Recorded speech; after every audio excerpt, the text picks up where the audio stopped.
the principal and myself, we had found ourselves butting heads quite a few times. But then during appraisal, surprisingly, she told me she really appreciated that.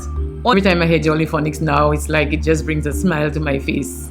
I had been teaching reading for so many years, and here they were describing a totally different way of doing it. I doubted it.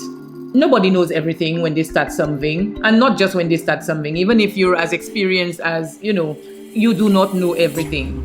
The internet is there. All the information is right at your fingertips. Read, find out, connect with other teachers. So let me ask you. So we were just talking about the Alan Jackson concert and how fortunate I am and how I got my Christmas blessing by buying my tickets early.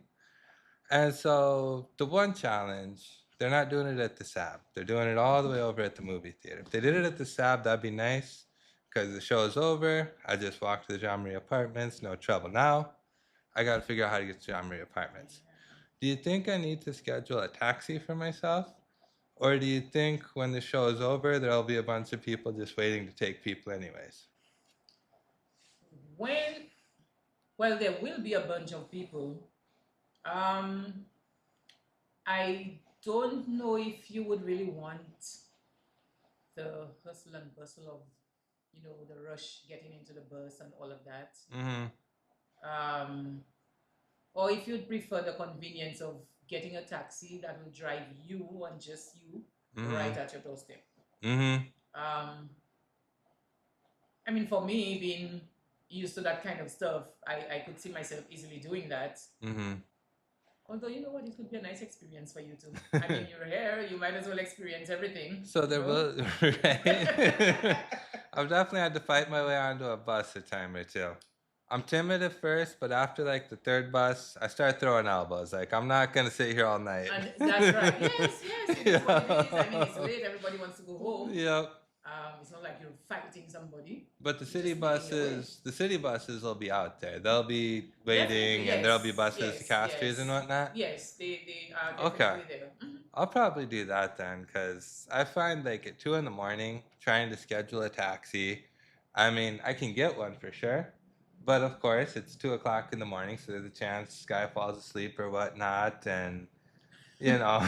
Yeah, and it's going to be cheaper for you to take the bus too, anyway. But it's it, and it's a lot cheaper to take the bus. I'm already spending enough money. Yeah. You know, I was just telling the PE teacher, like I stretched myself thin this month. I went to the Yamaha Sunfest. That was like 240.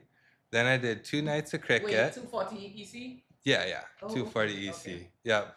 And so it's still cheaper than Alan Jackson. That's like 400 now. Yes, and they were giving you a whole day of stuff. Yeah.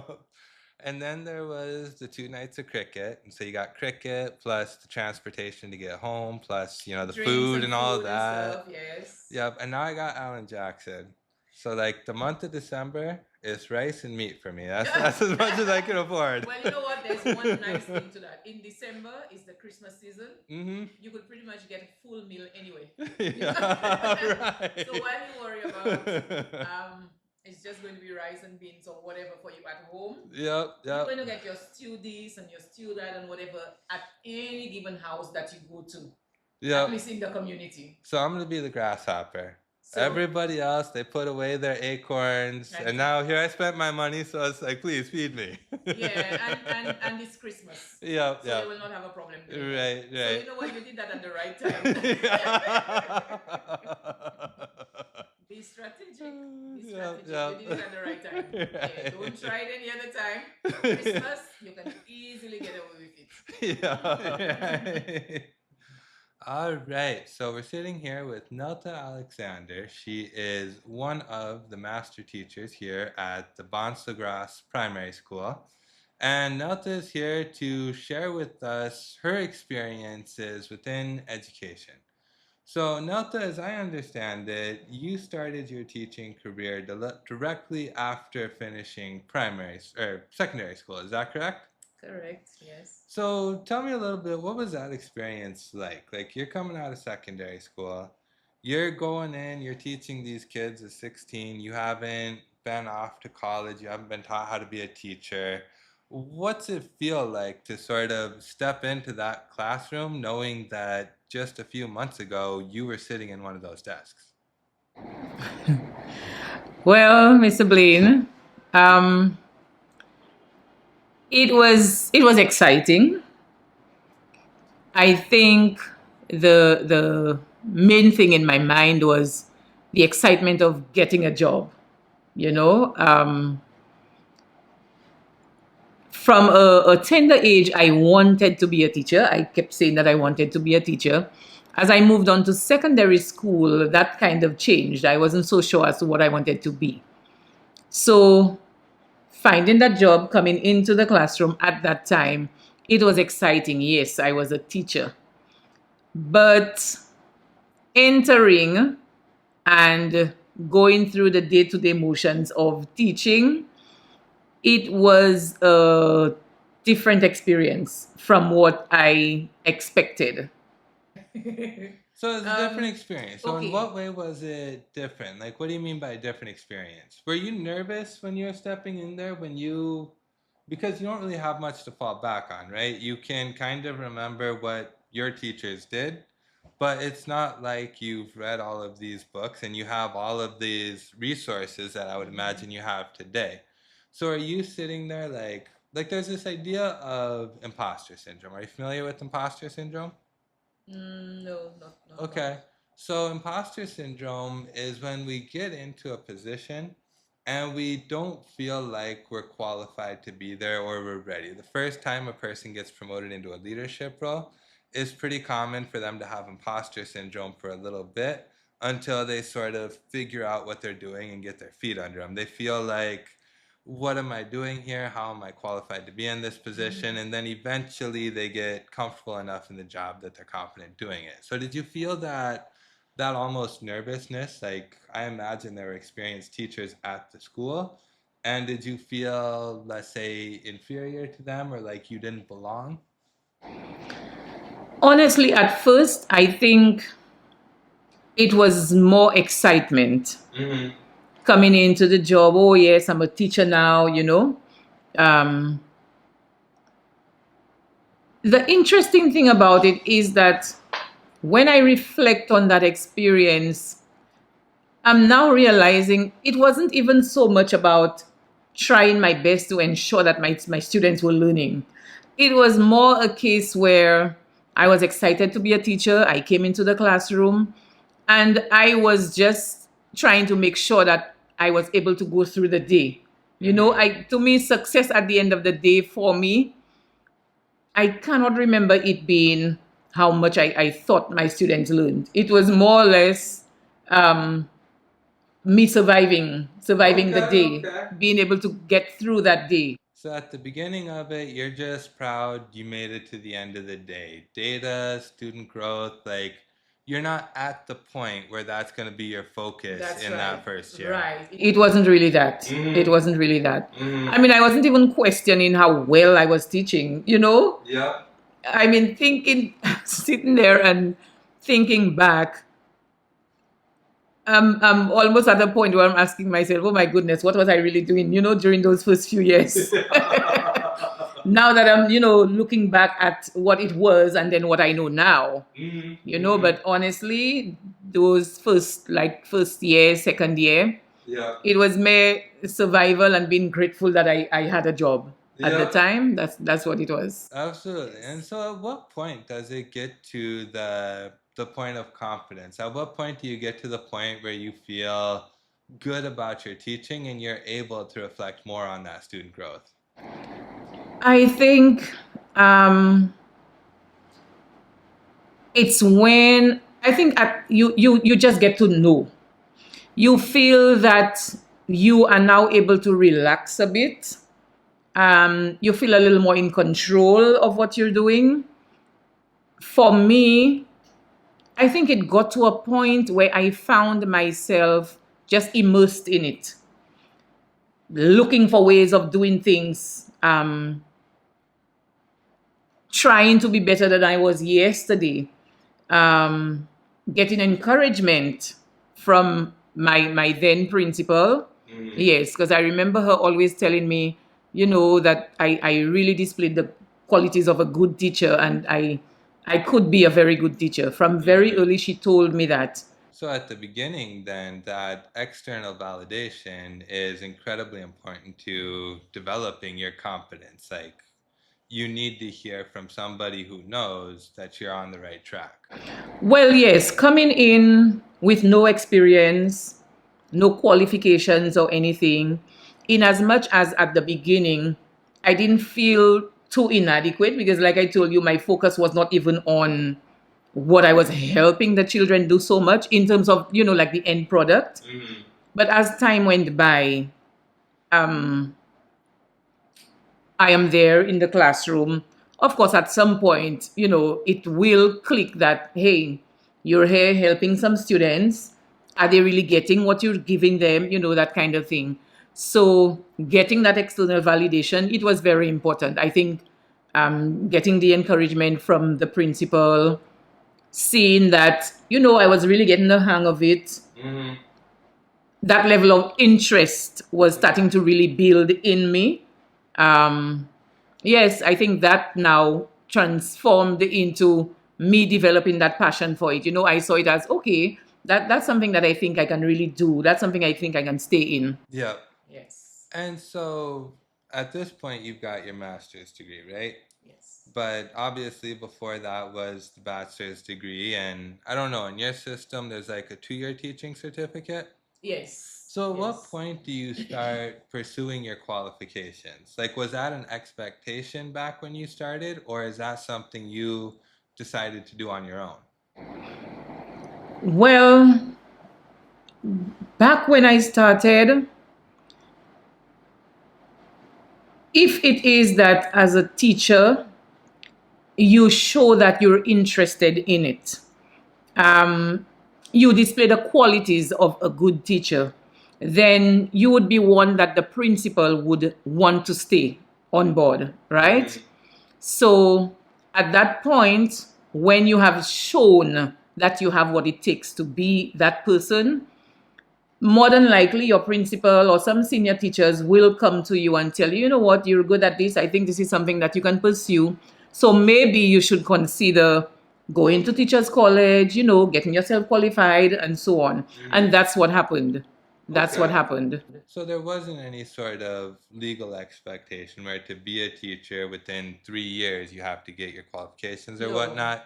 It was more at that time about growing. Like, someone saw you as being a good teacher and encouraged you to go to teachers college, not because it was required, but because they knew that would help you become better. Yes. Of course, if you do plan to stay on as a teacher, it would be expected that you would get yourself qualified in the field. But I don't think any principal would really encourage someone to go get qualified when that principal has seen that this is probably not for you. You understand what I'm saying?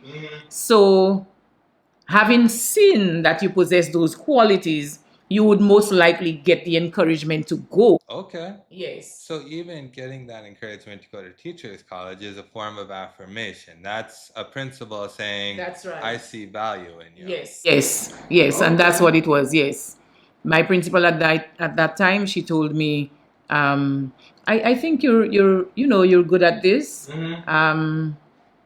You should really try pursuing it, furthering your education in it. I think you'll do well in it. Yeah. And 2 of the senior teachers as well. Yeah. Yes. And do you find that teachers college was worthwhile? Like, you went, you learned whatever you learned. Did you learn things that you then brought into your classroom? Do you feel like you were a better teacher once you earned that certificate than you were before? To be honest, Mr. Blaine, I think experience did it more for me than my actual studies at Teachers College. Yes, I learned a lot, but I also learned that the book knowledge, bringing the book knowledge back into the classroom, sometimes you have the book knowledge and you tell myself, oh my goodness, how am I going to use this? What am I doing with this? You even try it and you feel, but to me, this is not working the way that they're telling me that it's supposed to work, you know? And there you find yourself, okay, looking for other ways. Yes, you have that knowledge base, you're coming in with that, but that alone cannot do it for you. Right. That alone cannot do it for you. Well, and I mean, I think that's it. I think the book knowledge gives us strategies that are generally proven to be effective through whatever means. But you really got to look at the studies that have supported that, right? What culture was that put within? What type of students was it? What did the classroom look like? Because it's very rare that a strategy is going to come up that can be applied universally. That's right. Everything has, who was it? John Dewey, I think it was, said that teachers have to be like scientists. We can't just apply whatever someone told us to apply. With every student, we have to be looking to say what works. We have to be experimenting, trying different things because every student's different. And so what works with one isn't necessarily going to work with another. Correct. And so, yeah, I think you're absolutely right. Like, the book knowledge is nice, but for myself, I found that, like, when I did my master's degree, it's not so much the content I learned that was valuable, but rather the change in the way I think. Like, I went deeper in my thinking, I went and I explored more because of all of that work I had done. Yes, but interestingly, when you decide to go to teachers college, you are given the impression that after teachers college, you are just totally equipped. You come back armed and ready, and it's almost like you're expected to go there, get the answers, come back, apply them, and everything will go well, But then in coming back and trying to apply some of them, you realize, hey, there's more to it than just going up there, taking that in like a sponge and coming back to just squeeze out, Yes. And so I know we've talked a little bit about you as a teacher leader and what that means, and we've talked about previously your experiences with the senior teachers and whatnot. So obviously when you come in at 16, they don't think much of you. Did you notice any change in your relationship with the senior teachers when you got that certificate?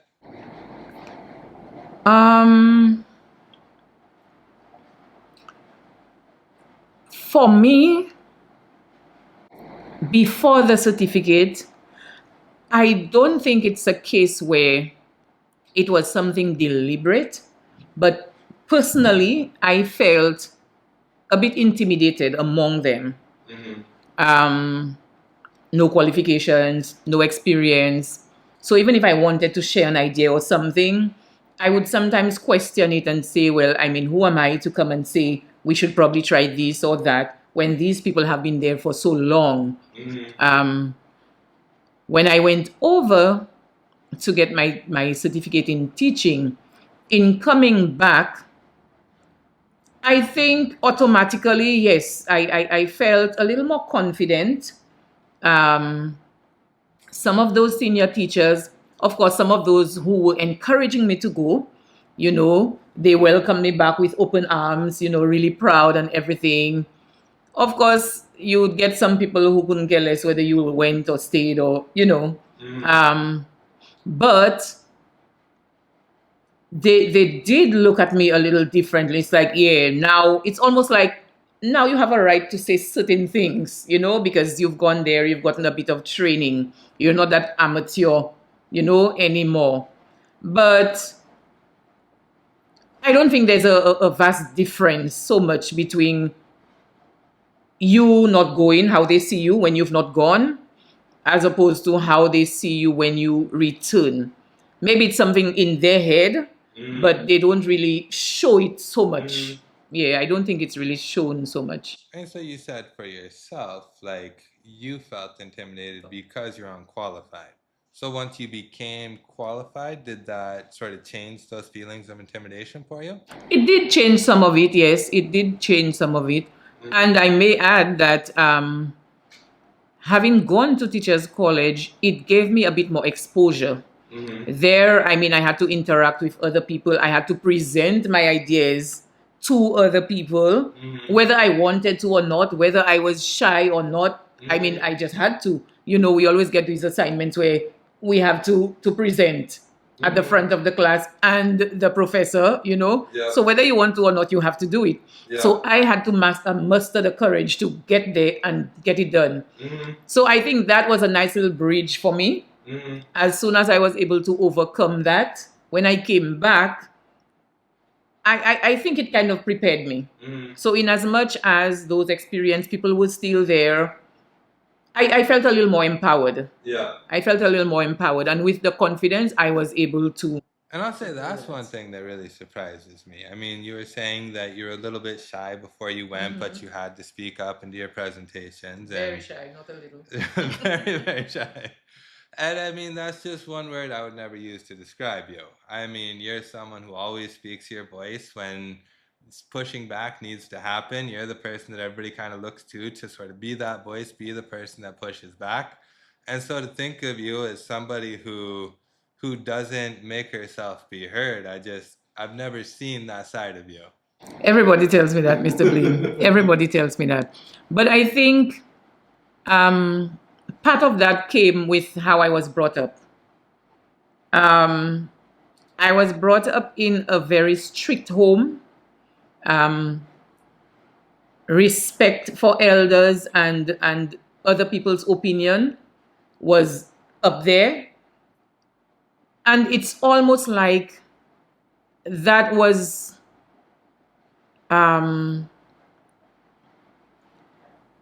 speaking up and sharing your opinion on something was almost disrespectful.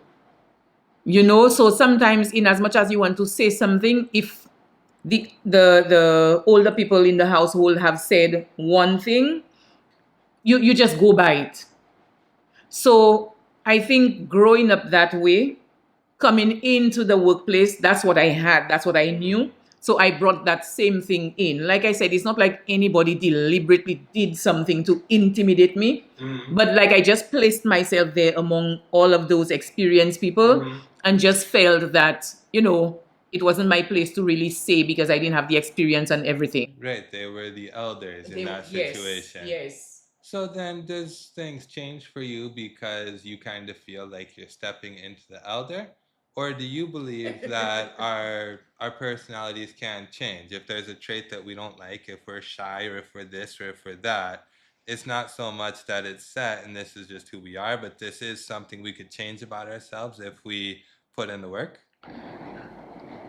Definitely. I think it's a little of both. For me, I honestly don't think it is something that had to be changed in me.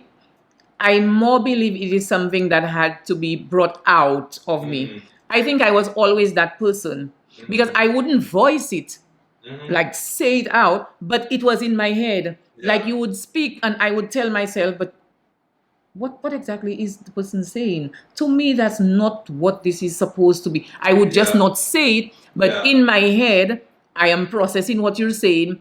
I feel that I have a different perspective, you know, that kind of thing. It was just not there. So you just had to find the courage to speak up. To speak up. I think that's what it was for me. You know, my favorite story that you've told, you were talking about your daughter and the teacher asked, like, how do I look? And your daughter said, what? Well, you look a little fat in that dress or something.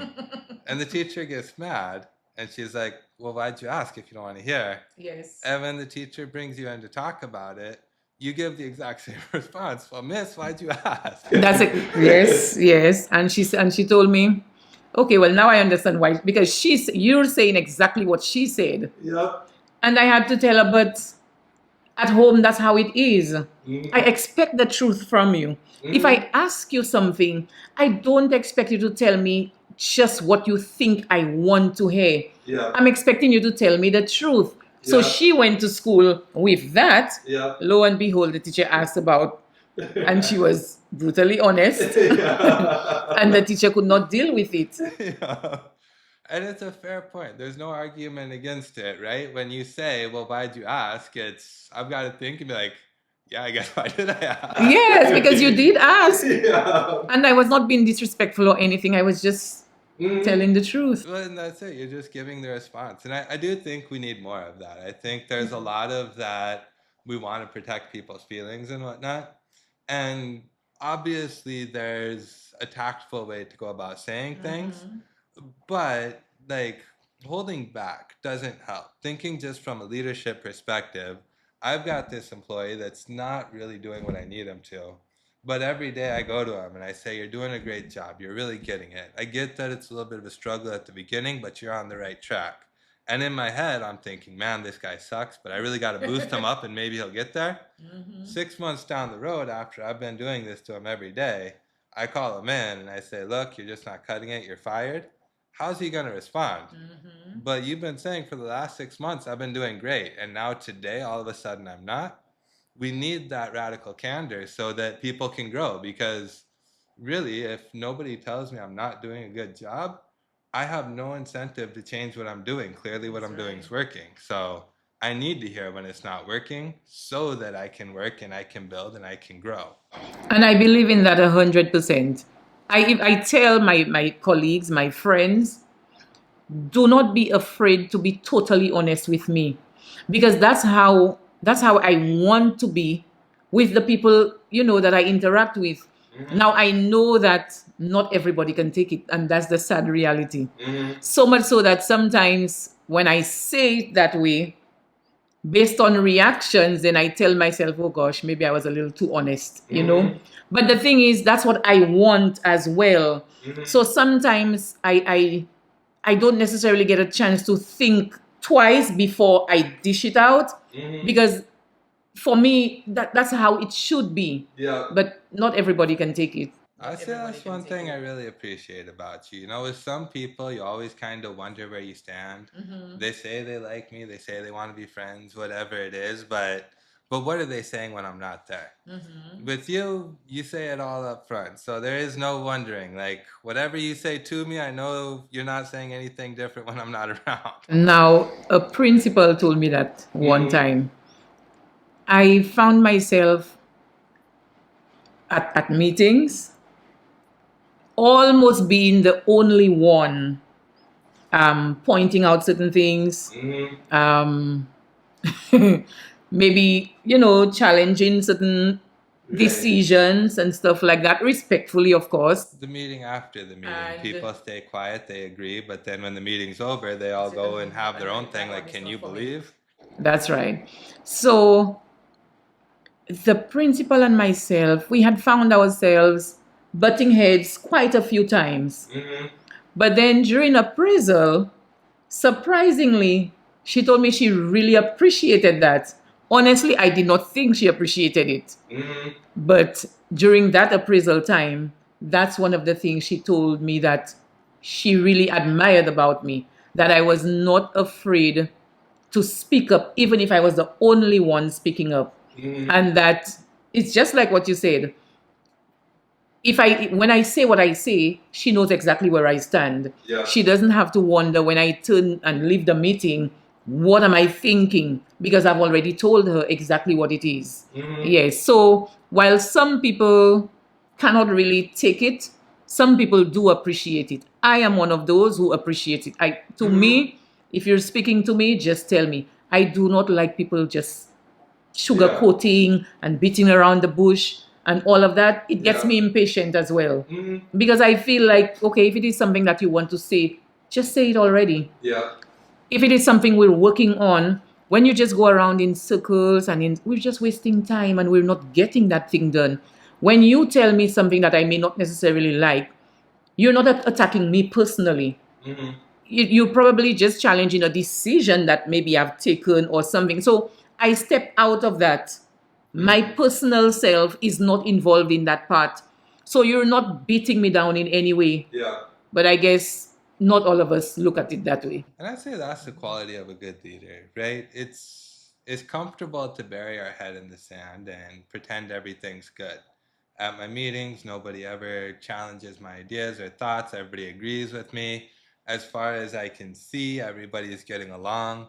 But beneath the surface, there's all of this tension that I'm not hearing about. That's not going to do me any good, because at some point that tension is going to come to a boil. Either I'm going to have a revolving door of employees, people are constantly quitting, and I have no idea why, because I don't let people share the bad stuff with me. or there's some sort of revolt or big blow up where I thought I had this perfect harmony, but really it's just the way I was interacting with people made them uncomfortable sharing with me. So we've got to, like, it's not always comfortable to hear. If I'm doing a bad job as a leader, it's not comfortable for me to hear that from my employees. I'm the boss, you're supposed to respect me, whatever, whatever. But at the end of the day, I need to hear that, because if what I'm doing isn't working for my team, I need to make changes. I'm responsible to create a good working environment for my team. And so I need to adapt to them. They don't need to adapt to me. Now, you said a very key thing there. As the leader, you need to ensure that you create a comfortable working environment. Part of the reason why people may not tell you is that they're not sure how you're going to take it, or maybe they have seen you react in a particular way when that approach has been taken, you know? So people might end up just treading carefully, just go with the flow. If they have anything to say, maybe not say it to you, say it to everybody else and not you. You know, if I believe if you show people that it's okay to say it to me, we're not disrespecting each other here. You know, we're just sharing our honest opinion because we have the same end goal in mind. We are working towards the same thing, right? If you create that open atmosphere, then I think people can and they will. But if people feel like, you know, there's that little barrier, they cannot really come to you that way. You're the leader, you have to do appraisal, you have to agree to certain things, then they might just say, you know what, I'll just stay on the good side. I will not interfere with anything. Let it flow as it is, as it's going, and you know, I'll stay in the good books. Yep. Yeah. No, I remember Ford Motor Company during sort of the 2008 housing crisis. The auto industry kind of crashed with the rest of the US economy, and Ford was one of the countries that was going bankrupt. But they were struggling even before that hit. So they got it worse than most of the auto companies because they started in a bad position.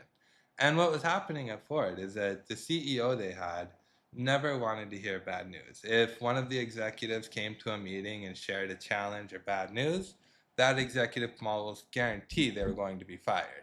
And so the executives would never bring bad news. As far as the CEO was concerned, everything was going well because nobody trusted to bring bad news to him. And so eventually the board fires that guy. They bring in the new guy. And the new guy, he really wants to hear the problems. Like, okay, I've been brought in to turn things around. You don't bring someone in to turn things around unless they aren't going well. So clearly we have problems. So tell me the problems. And because of the way that last guy interacted, people had that mindset of, I can't share the truth. And so they kept coming and being the yes men and everything's great and we have no problems. And he instituted in his meetings, like, whenever we talk about something, there's going to be a color system. Green means the project's going well. Yellow, it's working, but we can make it better. Red, this project's in trouble. And everybody continues to bring green to him until one day, like a couple weeks into this system, you know, he shares his frustration with the team and he says, if everything was going great, then we wouldn't be in the situation we're in. So clearly there are problems. So somebody finally decided to take a chance and they marked it yellow. And then when they marked that yellow and he brought it in, he praised them, like, thank you. How do we fix this? He made sure he went out, he got all the resources they needed to fix their yellow. And when he went and responded in that way, everybody else saw what he was doing. Slowly, people started coming with more yellows, they started coming with reds, and he finally got to the point where he could get the information he needed. And by getting that information, they were able to problem solve together, they were able to fix the problems, and they were able to turn around the company. But just like you said, if you create that environment of it's not safe to share problems, nobody's going to share problems. Doesn't mean they aren't there. It just means you don't know about them. Yeah. Yeah. So let's get us back to our main purpose here, the reading skill set.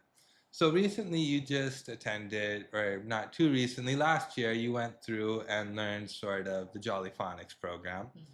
And from what I know, you really liked that program. I mean, you've been singing its praises, you've been doing trainings for it. And really, the results you saw just in that first year of implementation were very impressive to you. So why don't you tell me a little bit about the Jolly Phonics program? How did you come across doing that training? What sort of inspired you to do it? And why are you a champion of the program now? Okay, Jolly Phonics. Every time I hear Jolly Phonics now, it's like it just brings a smile to my face. I had heard a little about the Jolly Phonics program from some other teacher friends. But the way they explained it and described it to me, I often told myself, but I don't understand how this is possible. I mean, I had been teaching reading for so many years, and here they were describing a totally different way of doing it. I doubted it. But I am one who's always prepared to try new things. So I told myself, you know what, I can try that. I think the notice came for some training session in the teaching of reading using Jolly Phonics. So I decided to go. I attended the training. It was a 4 or 5 day training session. And my goodness, I embraced it fully. The Jolly Phonics program, it's a systematic program, very multisensory, which focuses on students learning the sounds of the language first, and then building skills, main skills in, phonological awareness. Mm-hmm. So on a daily basis, you would introduce a sound, have students manipulate the sound. So there would be a lot of phonemic awareness taking place, mm-hmm. where it's a lot of auditory, mm-hmm. speaking, listening, right? Playing around with the sounds. And for our listeners, just for those that might not be aware, can you tell us a little bit about what you mean by phonemic awareness? Okay, so phonemic awareness is being aware of the different sounds in a language, the sounds that make up words. Mm. Sounds come together to make up words, and then these words come together to make a sentence, to tell you something. With phonemic awareness, the emphasis is on the sounds of the language, being able to discriminate between different sounds, being able to play around with the sounds. So identifying words that rhyme, blending, putting the sounds together, segmenting, breaking a word into the different sounds that you hear, and each sound would be the phonemes, right? There's no written representation involved in phonemic awareness. So that's what it is. Substitution. You have a word, bat. You remove the b and you put in the r, and you get rat. You know, that kind of thing. No writing. And so Jolly Phonics is really focused on the sound, not necessarily the written letter? Well, we do the written, but then, you see, before, children were taught the name of the letter. Mm-hmm. So instead of telling them the sound A, you would stress on this is letter A. So research has shown that it's more beneficial for children to learn the sounds of the language, learn to put those sounds together. That will help them to read faster than learning the name of the letters. Mm. Yes, so the Jolly Phonics program, it emphasizes the sounds of the language, mastering those key sounds. There are 42 main sounds. Mm. And then having mastered those sounds, blending, segmenting, this happens on a daily basis. There's a lot of repetition. There's a lot of opportunities created to practice and to master those skills. And then with that, you build on it, where you bring in the writing. There's the letter formation. You have a little practice in that every day. There's the dictation, where I call out the sound to you. You write the representation, not necessarily knowing the name of what you're writing, but you just know the grapheme, you know the written symbol for that sound, right? Mm-hmm. When you see that on paper, you can put those sounds together and read a word without necessarily knowing the name of the letter. Of course, teaching the name of the letter comes, but it comes later. So with that, I learned it up there. I did doubt it, but I was prepared to try it. I came in, I tried it, and Mr. Blaine, the results were amazing. Amazing. First term, and then you would get students reading, students who came in September without any sound knowledge in terms of knowing this is the sound for this symbol, this is the sound for that. And by the end of the first term, they would be able to pick up a book, read words, they would know the sounds, all the different sounds of the language that have been taught, and so on. It's just amazing. You know, one thing I was really impressed by, I mean, when I saw the ECLA results at the end of the year, usually you've got 2 or 3 students that just didn't quite get the phonics down and they still really don't know their alphabet much at all. Letter names, letter sounds, they just don't. This year, or last year, I suppose, what I saw was that there were a few students that didn't know their letter names, but I don't think there was a single student that didn't know most of the letter sounds. And that was a huge change. Like that's just not what we usually see. Those struggling students, those students that we can kind of identify are going to learn at a little slower rate, those students with Jolly Phonics are able to at least keep up in terms of those letter sounds. So I've seen those results as well. Very impressive. And one thing I find interesting is the motions are so important. When I would do the testing, they would sit there and they would do the ch as they're doing the T or those little actions are how they kind of remember, like they connect those. Yes, and I think that is one of the key things that makes the program so effective. I think the multisensory approach, because we know that we have different learners in the classroom. So those who are auditory learners, there is something for them. The visual learners, something for them. The tactile learners, something for them. Because on any given day, when you plan your lesson, they would be listening to a song. They would hear the sound. They would have to do the shape, right? They would get up and pick something out, use Play-Doh to manipulate. You know, there's so much. Use their body to make shapes or, dance around, sing. So much involved in it. So there's something for every child. Every child. The child who does not like to just listen to you, they will see. Because with the program also comes a kit where you have the posters, you have the letter cards, you have the books. There's the audio as well with the songs for each letter. Yeah. There's the action that goes with each sound.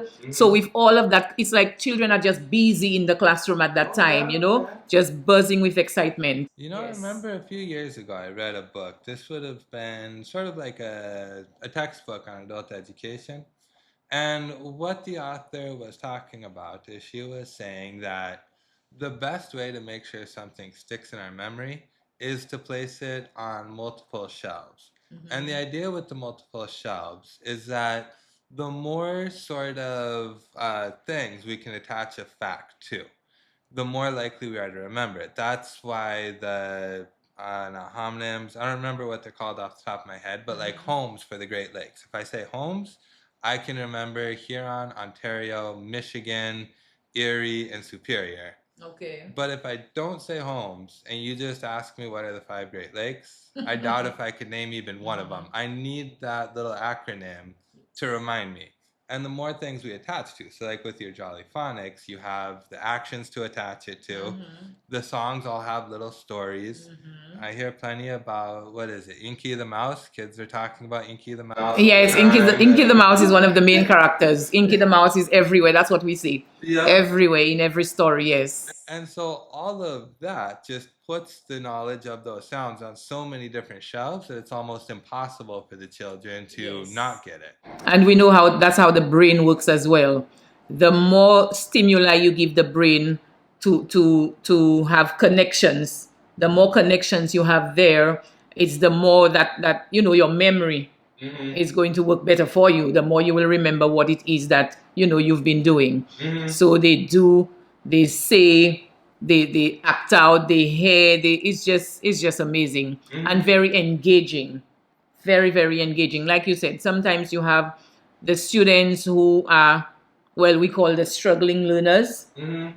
All children like to jump around, all children like to sing and clap, so they get to do that in the learning. It's not just sitting down there listening to me. I make a sound, you repeat the sound, and that's it. No. They do the action, they manipulate, they're just totally involved in the lesson. Yeah.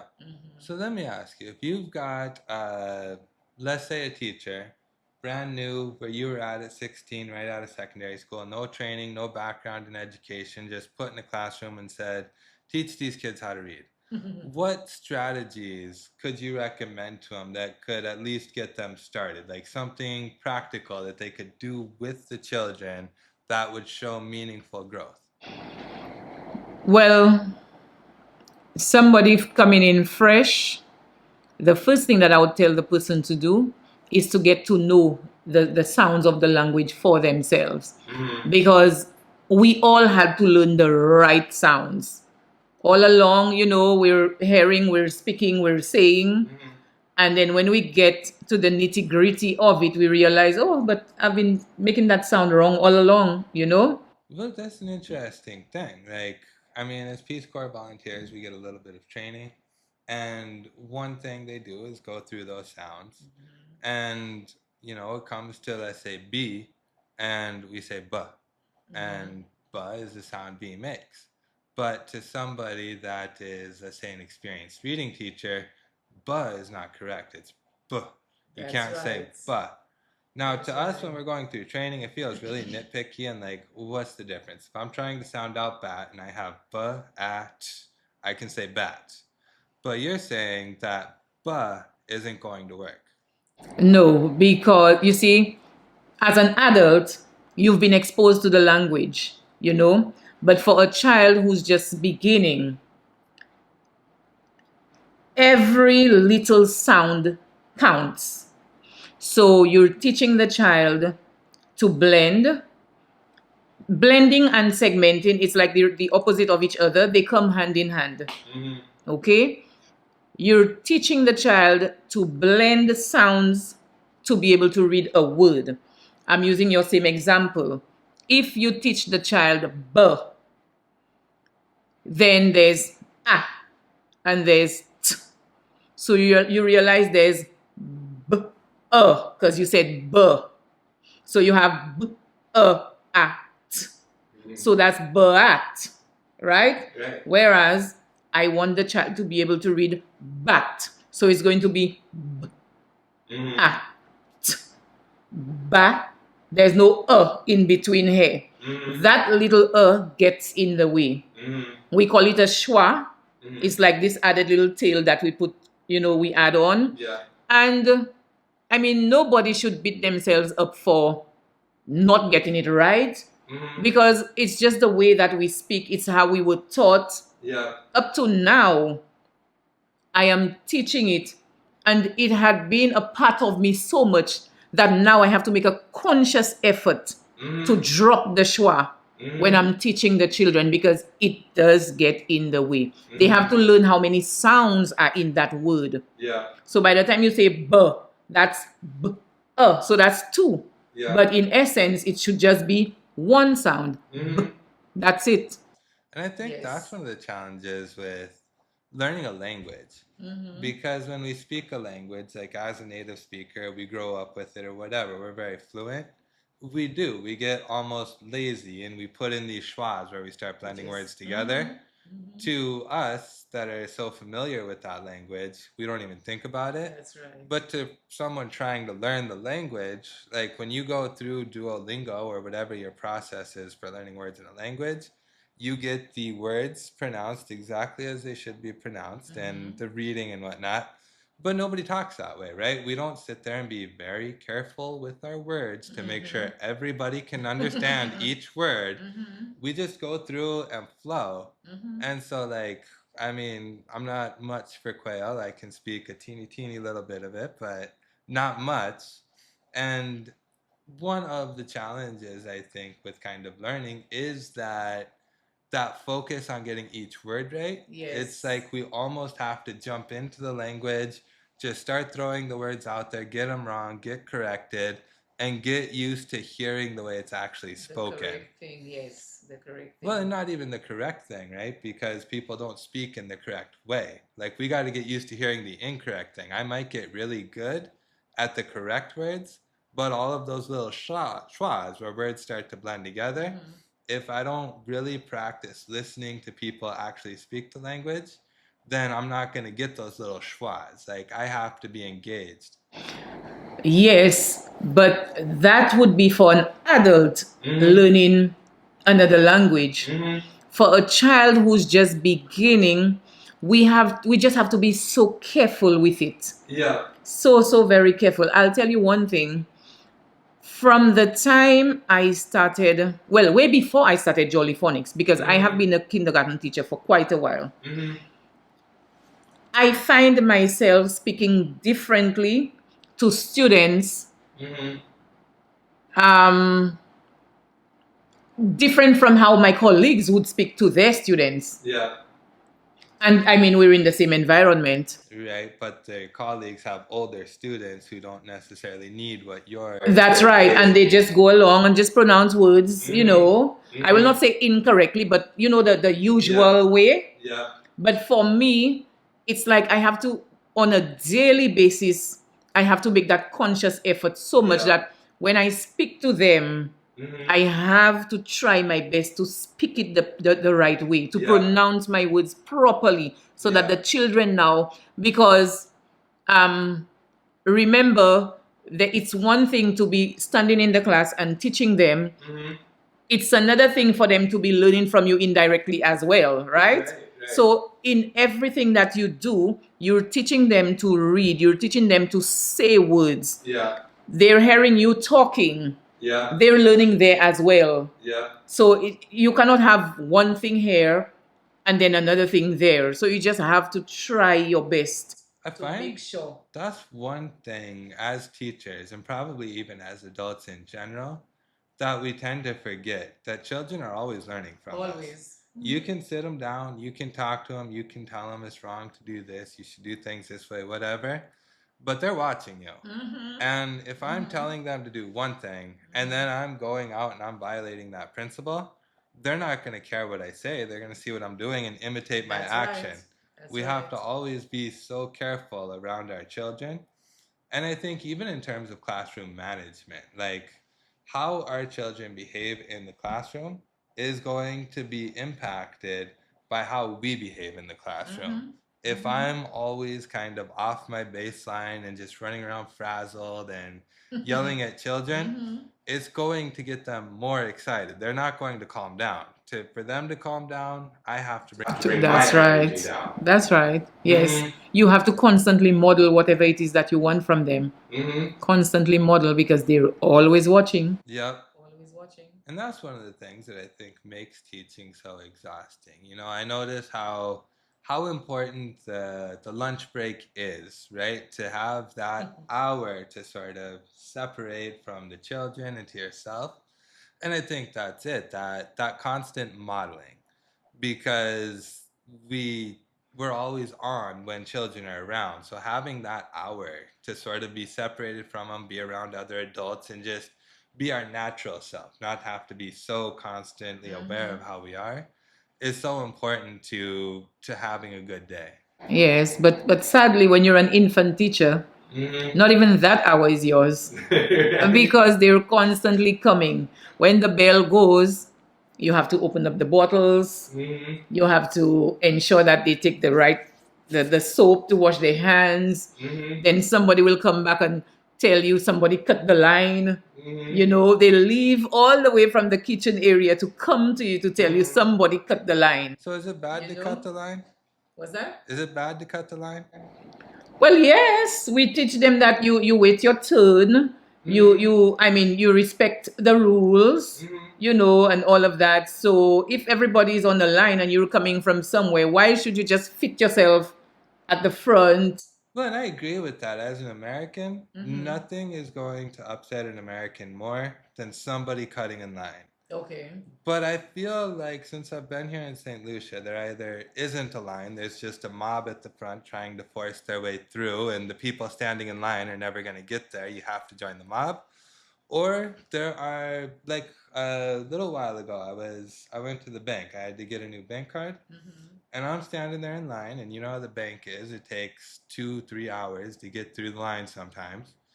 And then I see these people, they're going in and they're sitting over in customer service, and there's nobody in customer service, but you know how they got the chairs right there. Yes. And they'll wait maybe 5, 10 minutes, and then they'll walk up to the front of the line and pretend like they were on the line the whole time. Well, it's unfortunate, but that's not supposed to be happening. And you see, that's the sad thing. When the children are here, we try our best to teach them these things, to instill those little values in them. But sadly, sometimes it's not reinforced at home, or by the time they graduate from here, they move on, they're older, they begin to conform, they have a mind of their own, they just do their thing. But that does not stop us from trying our bit here. Right. We don't want a chaotic environment. We want Right. people to understand, the proper way of doing things. So we go ahead and we try. And so where do you feel that comes from? Because like in the example I gave, I mean, I finally got to the front of the line after 2 hours, and then somebody decided to like stand right in front of me and try to walk up, and I almost said something, but I'm like, you know what? I'm not at home right now. This isn't my country. If it goes south, like there's no reason for me to think I'm gonna get the benefit of the doubt. So I let it go. But you're saying that it's bad to cut in line, but at the same time, we see it's prevalent within the culture. So at what point does that get lost? Because in school, you're being taught to stand in line, but somewhere clearly the culture sort of reinforces. And it would depend on where you are. Um, I don't think it is right in any place. We, you see, when people get to a certain age, you would hardly find somebody walking up to them to tell them, you really should not be doing that. I mean, some people are brave enough to do it, Right. but we know what goes on in society now. It's almost like You know, it's interesting. In that bank example, what one guy did, he didn't actually tell anybody not to cut in line. What he did was when he was like 2 or 3 people back, he said very loudly to the whole room, like, oh, these people are cutting in line. It's such a terrible thing. And why are people cutting in line? So when he got to the front, none of those people were there going to try and cut in front of him. Like they already knew he was going to say something. Yes. So he didn't have to talk to anyone generally. He just talked loudly enough to his friend that nobody tried it. Yeah, because it's wrong. It's wrong. The thing is, there are some people who will always try to see how they can get away with something. They're always super impatient. Or, let me just try to see if I can. Yeah. If I get through with it, then I'm almost like a winner, that kind of thing. Yeah. But that doesn't make it right. Now, Right. we at the school, that's what we do. It's not about the academics alone. I mean, the social skills, emotional balance and everything. We try our best, to inculcate a bit of that so that at least when the children leave here, Right. they would have left with something good to Yeah. go out with, Yeah. But sadly, they get older. Sometimes they are from homes where that is not really valued. Yeah. So it's not reinforced. Right. They go out there, they have a mind of their own. Yeah. And And so almost there's only so much that we can do as a that's school. right. We do our best to instill manners and proper behavior and whatnot, but there's so much, they only spend so many hours here. The time they Yes. spend at home and even the time they spend out in their communities is going to have a much greater influence. So we can do what we can do, but we can't control the environments we live within or our children live within. That's right. So when we're looking at taking it back to sort of the classroom and reading instruction, like when you come across students that you know are going to struggle, Like, I know last year you had one that pretty early on it was obvious there was going to be some struggle there. And as we said with Jolly Phonics, the sounds came along pretty well, but the letter names weren't there. What do you do in that situation? Like, how do we get through to those students that need a little more from us while not taking away from the rest of our classroom? Now, that can be a challenge. When we do realize that we have those students, well, first of all, differentiation has to be a part of our instructional practice. So we know that we have to cater for those different needs in the class. Of course, there are some who would require a little more, right? So we plan accordingly for them. We try to make sure that we're working together with home to help them. We also have the special needs program where we would try to get assistance from the special needs teacher so that child could get a bit more one-on-one, to help. Within the classroom setting itself, again, the way that the Jolly Phonics program is structured, it's like whatever it is that we do within that lesson is supposed to be able to offer support to a child who's struggling. And while the rest of the students may be able to continue, you, the class teacher now, would have to plan other activities that would help reinforce what the child is struggling with. You liaise with home so that you bridge that little gap if there is one. Most times, sadly, there is a gap. So we try to connect with home so that there's some form of continuity. Whatever it is that we do in the class. Of course, you don't bombard because you don't want to frustrate them. But at least, home and school are on the same page. So with those struggling learners, the connection with home and the parents is almost paramount to seeing success. Yes, it's very important, yes. Because the thing is, parents would have certain expectations. And unless they understand what the situation is with the student, those expectations may be very unrealistic. It may lead to them being very impatient, and they may end up doing more harm to the students than good. You would find, a parent expecting that the child should have mastered a certain skill. Here you are, the other children in your class are doing it, you're not doing it. And that can just go south for the child because the parent then would not be so as encouraging as he or she would need to be. You would get maybe them bashing more, all that negative reinforcement would come and so on. So we have to ensure that we call in the parent, help them understand that, hey, yes, he can learn, she can learn, just at a different pace, need more support, and so on. And we can do that together. We work through it together. We see how we can help each other, so that the child can see that school and home are not very different when it comes to offering support and being encouraging. We are on the same page. We are both there to help you. This is our goal, right? And then we work our way through it, try to take it from there. Yeah. If you could go back to yourself at 16 and you could give yourself advice that would help you really grow at a much faster rate, what advice would you give that 16-year-old self?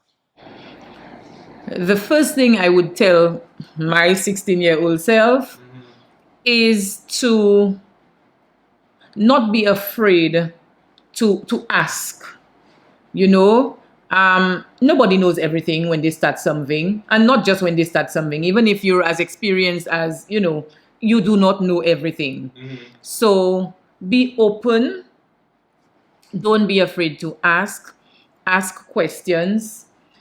Seek advice. Get yourself qualified and develop yourself professionally, especially if you know that, hey, this is something I really like teaching. I think I'm going to pursue this as my career. Don't just sit, be laid back, get with it. Get to know. Now the internet is there. All the information is right at your fingertips. Read, find out, connect with other teachers. You know, look up best practices. Try things in your class. You know, your class is your little world, you know, right there. Try things, see what works, connect with your students. That's one of the things that I found along my journey is very, very important. Connecting with them, getting to know them, and getting them to trust you. And that's one thing I'd really like us to have a deeper conversation on. We certainly don't have the time tonight, like that's a long conversation. But definitely doing another one of these to talk about connecting with your students, because I agree, like that makes such a difference. When when your students respect you, when they see you as a teacher, when they see you as someone they can learn from, they learn far more than when they just see you as this big scary monster that just wants to yell at them all the time. Correct, yes. Developing a relationship with your students, that is like just the gateway. Yes, they know that you care. They know that even if when you have to speak a little louder to them, they know you mean well because of that trust, that connection. Yes, and they trust you to take them along. They want to please you because at that tender age, you know, they thrive when they know that they're making the teacher proud. They're making their parents proud because it's a lot of external for them at that age, right? So when you have developed that trust, you have that connection, they know that you care, you get better results from that. Yes. So what I'm hearing you say is that not knowing isn't an excuse for not teaching. Like, no one is responsible for teaching us how to be good teachers. We have to sort of be proactive, take those steps to find the information, learn from other people for sure, but don't expect those people to come to us and tell us what we should be doing. Go to those people and ask for advice. That's right. And very important too, Mr. Blaine, is knowing if this is what you really want to do. Because you will find yourself so immersed in it, it will just consume you. If that is not what you really want to do, I would not advise anybody to get into teaching if they're not 100% sure that this is what they want to do. Because it's like like you're entering something that you just have to expect to take over you. So much so that you would find yourself constantly being a teacher. You're at home, you're on vacation, but you still find yourself in teacher mode. You have to make that conscious effort to say, you know what, I'm on vacation, let me just leave that alone. But you turn and you see a little box on a shelf and you're immediately thinking of what you can do with that little box. You know? So you just have to know this is what you want to do and then take it from there. Knowing that this is what you want to do, that will drive you. It will not even seem so hard, though it may be a lot, but you will be so interested in it that you can go on and on. You find out things like you were saying. People will not necessarily come and give it to you, but if you are that teacher and you want to be a good teacher, you will find it within yourself to learn more, to try more, to do more. It will come automatically. Absolutely. No, you're absolutely right. It's not something that we can turn off. Like, I mean, we're constantly working. We go home and it's still on our mind. I know for you, you wake up at 5 a.m. and you're at your computer working, developing things for the day. It's not uncommon for you to be here at the school until 7 o'clock at night or later. And I mean, it does. It becomes something that consumes us. We've got to find that balance. But I think that's where the love comes in. We can put in all of that extra time without burning out because we love what we're doing. If the job made us miserable, putting in all of that extra time, I mean, there's no way we'd even have the energy for it. It would just feel like we're consumed by work. So it has to be something that we truly love to do. And we're not saying that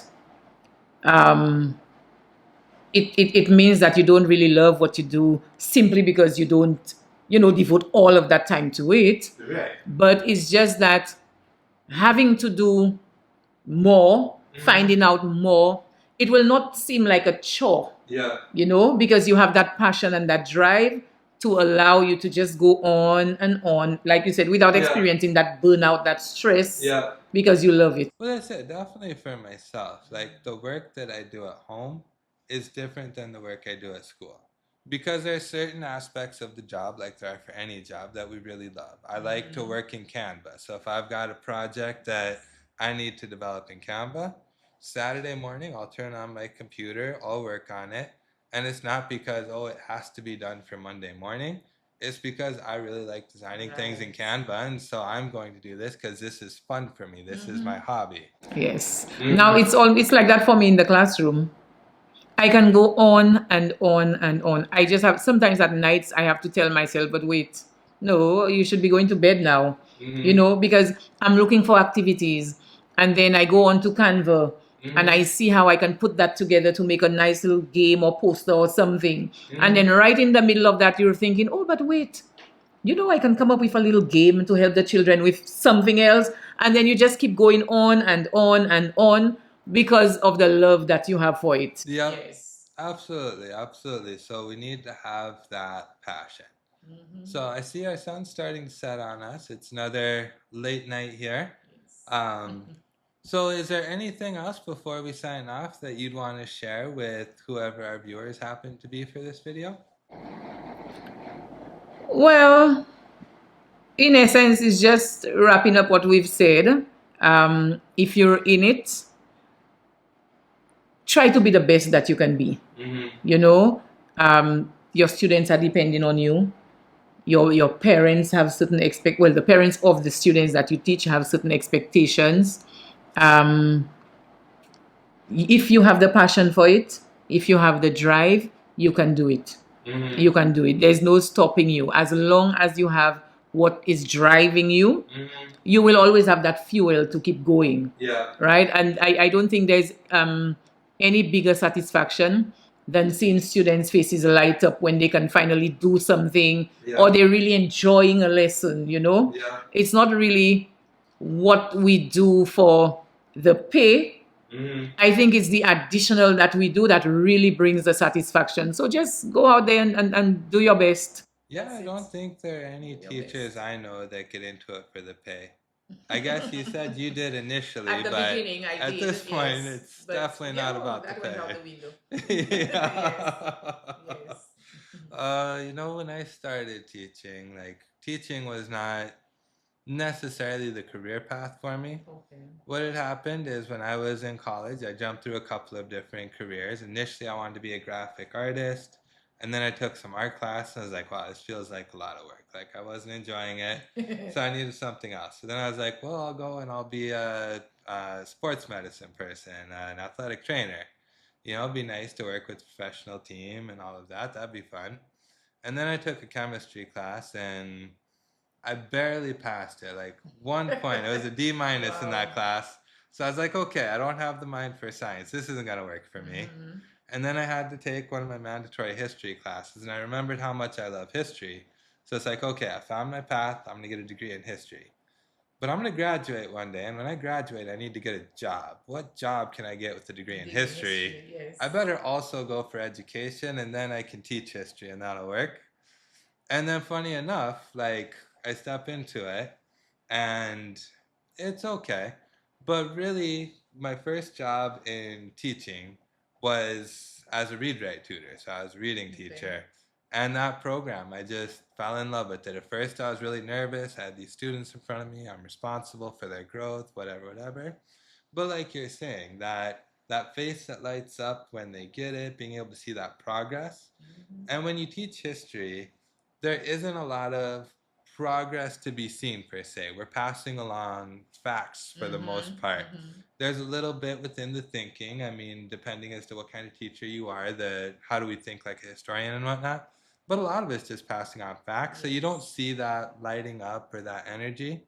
But with read write, the progress comes so quickly. Within the school year, I can see this student go from really struggling to read simple sentences to being able to get to full paragraphs, to maybe even being able to do a whole story without trouble.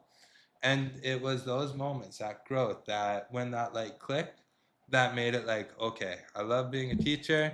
I love being a read write teacher. I don't even want to use my history degree anymore. And that's what brought me to the prison. I couldn't be a read write teacher in K-12 because I'd have to be credentialed for English to do that. Okay. But over at the prison in adult ed, they wanted a reading teacher, they wanted a read write teacher specifically. So it allowed me to be in that professional teacher role with all the benefits while staying within the read write program. Okay. Interesting. And so, I mean, I do think it's important that we love the students and that we have a passion for the work. Sometimes we don't get into it for the right reason, but once we get into it, we find we have that passion. And I think that's the difference between those that stay and those that leave. The ones that leave, they just didn't have a passion for it. That's right. That's right. If you do have the passion, the drive, you will find yourself staying. And you know, I think people who come into teaching and after a year, 2 years, or 3 years they leave, I honestly believe it's the best thing.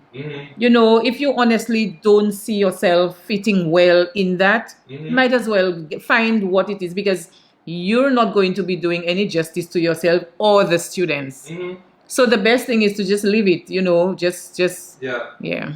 And so one of the differences between our systems is in the States, you can't be a teacher unless you're qualified. You have to be licensed, you have to have all of the things. Whereas down here, you can start without your qualifications and then sort of get your qualifications as you go along. What would you say is a better approach? Because, I mean, if I invest all this money into getting qualified, and then I decide, like, it's not for me, I've gone into debt, I found this, I have to find a new path. Would you say that it's better to be able to sort of try it out a little bit first, make sure it's for you before you make that investment? That's what I would do. If I had to advise any young person, I would tell them to try it out first. Try it out first. And even going into getting qualified, the experience that you gain in the classroom before going into pursue the course is beneficial as well. It is beneficial. It's amazing what a difference it makes in your learning. I mean, comparing my 4-year degree, where I didn't have any classroom experience or anything, to my master's degree, where I'd been teaching, I'd been in the role. Yeah, having that experience makes the content make so much more sense. Yes, it clicks better for you. You understand it better. And for you as an individual, it helps you understand if this is for you. You know, like you said, if I just go straight into getting a degree in teaching, then spend how much money, time, effort, you know, sacrifices. I come into the classroom and hey, oh my God, this is not for me. So what happens now? It's either I'm forced to stay in there because I've already pursued a degree. I have a student loan paying or something, you know. So I'm miserable day in and day out. And we know how that can transfer into what happens in the classroom. And the poor students, your colleagues, it's frustration every single day, you know. It's either that or it becomes a total waste. And I just have to leave teaching and find something else to do, you know, whereas I could have used that money to study something else or just held back a bit, see what is for me, and then pursue it. So I would advise any young person, try it out first. And that almost goes for any profession, right? Like, try to do some shadowing. If you think you want to be a banker, find a way to get into the bank and really experience what the job looks like. Because we do. We build up. We have these fantasies that we build up in our mind of what it's going to be like. When I wanted to be a graphic artist, what I was really thinking is, like, I want to go do art for video games. And in my mind, I'm going to be in this video game company and I'm going to be playing all the newest games before they come out. And, you know, I'm not really thinking about the actual work. I'm thinking about the fun parts. And I think any job, you and I clearly have a passion for teaching. But that doesn't mean there aren't parts of the job that are just absolutely miserable to us. We just know that we love the profession enough that we can tolerate those miserable parts. Yes, it's the love that you have. Because on some days, you will feel like, oh my God, I think I'm going to stay home, you know? But then you quickly snap out of it and say, you know what? those students are counting on me. They're waiting for me. Yeah. I have this little game that I prepared for them. I know they're going to enjoy it. Let me see how they will do with it. You know, that kind of thing.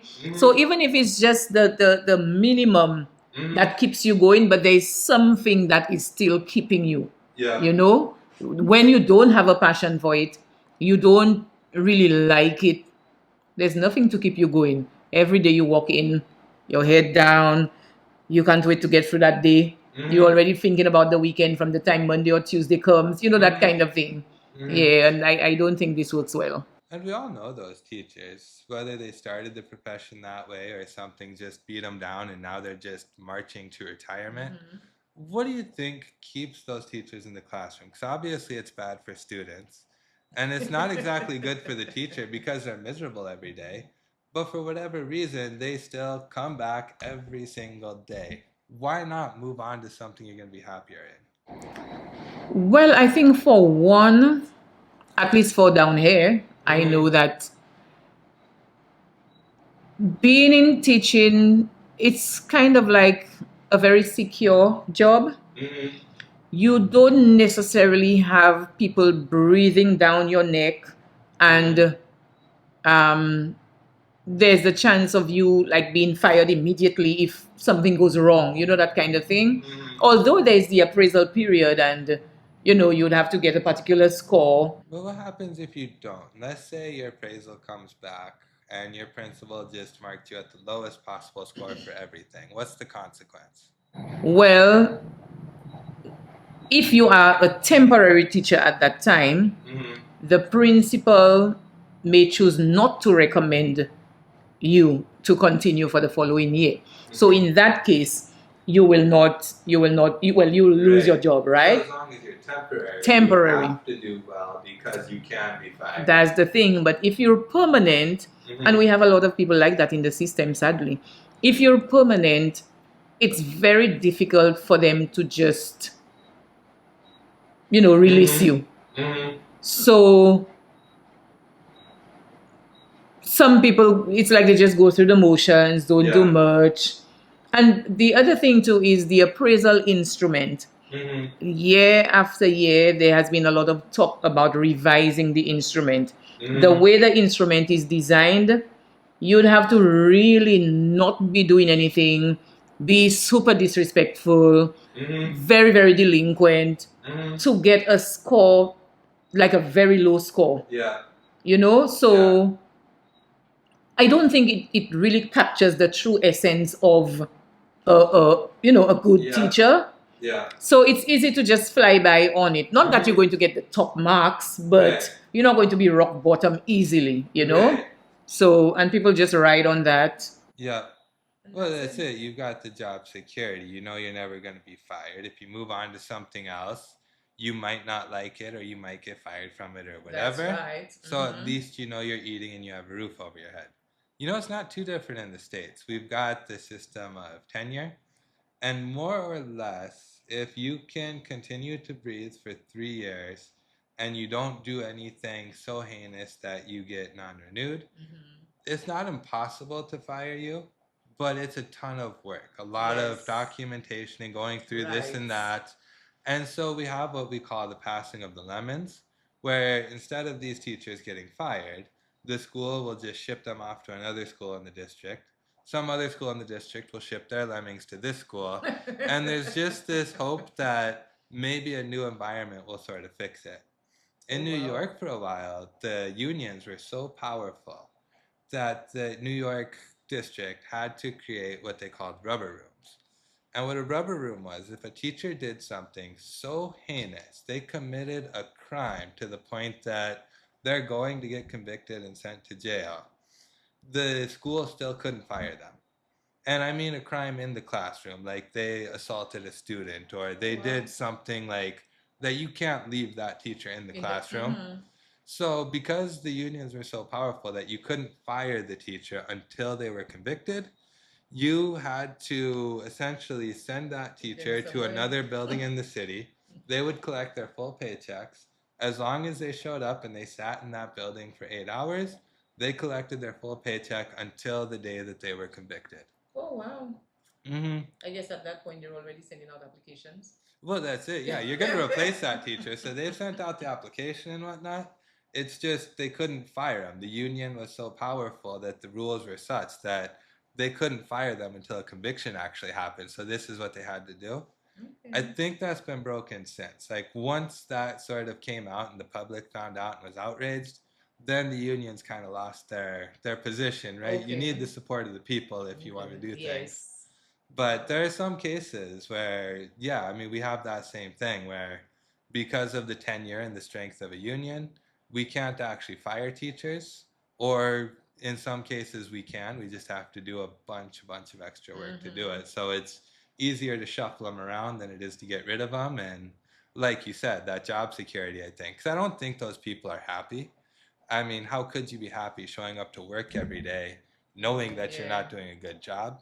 But you know, you got food and a roof over your head, so why mess with what's working? That's right. They're just looking for the money. Mm-hmm. Just waiting for payday. Yeah. And I think that's how some people live. They don't really experience life. We just sort of, some people just survive, right? As long as I can make it to the end of the day, I'm not going to worry about trying to get anything more. Yeah. It's a sad way to live, but for some people, I guess it gets them through. Yes, it does. Well, thank you for your time, Nelta. I think we'll wrap it up here.